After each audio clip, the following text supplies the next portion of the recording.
Hello बच्चों, let's read the question here. So the question here says, in each of the following questions, a statement of assertion A is given followed by corresponding statement of reason R. Of the statements, mark the correct answer as. So ये question है assertion reason का. Let's read the assertion. Assertion A, the Indian bustard. The great Indian bustard is a critically endangered bird found in India. Reason R, it is vulnerable to extinction in the future. So, question में दो statements हैं, हमें बताना है कि इन दो statements में कौन सा ट्रू है कौन सा फॉल्स है.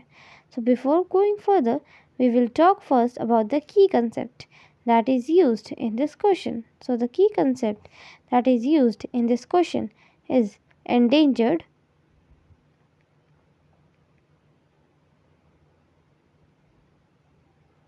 species. Now what do you mean by endangered?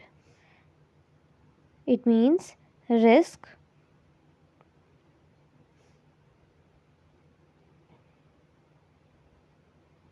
to get extinct. Risk to get extinct. Endangered का मतलब ये होता है. अब एंडेंजर्ड स्पीशीज़, एक स्पीशीज़ को हम एंडेंजर्ड कब कह सकते हैं?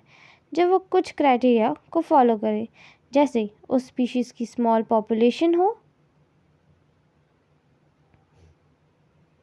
वो एक स्मॉल एरिया में लोकेटेड हो, लिमिटेड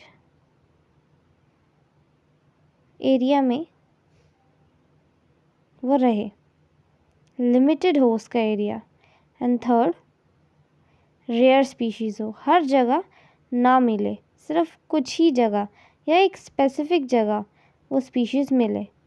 ये तीनों क्राइटेरिया अगर कोई स्पीशीज़ फुलफ़िल कर देता है तो उसे हम एंडेंजर्ड स्पीशीज़ कह सकते हैं. So these three are the major criteria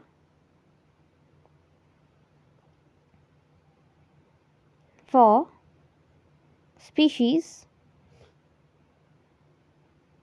to be considered as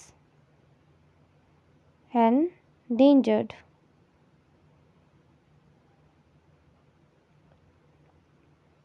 अगर हम ग्रेट इंडियन बस्टर्ड की बात करें, जिसे क्वेश्चन में मेंशन किया हुआ है, तो ये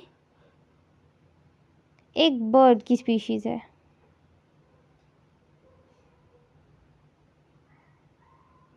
जो मेजरली राजस्थान में फाउंड होती है. मेजरली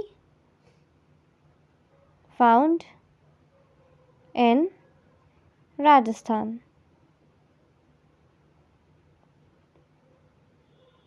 ये स्पीशीज़ की पॉपुलेशन काफ़ी स्मॉल है. ये एक लिमिटेड एरिया में ही मिलते हैं. इनका स्प्रेड सिर्फ एक लिमिटेड एरिया तक है और ये काफ़ी रेयर स्पीशीज़ है. सो ये तीनों ही क्राइटेरिया को फुलफ़िल करते हैं, ड्यू टू विच ये एंडेंजर्ड स्पीशीज़ में आते हैं. And because of all this there is a high possible chances कि ये स्पीशीज़ का एक्सटेंशन हो सकता है.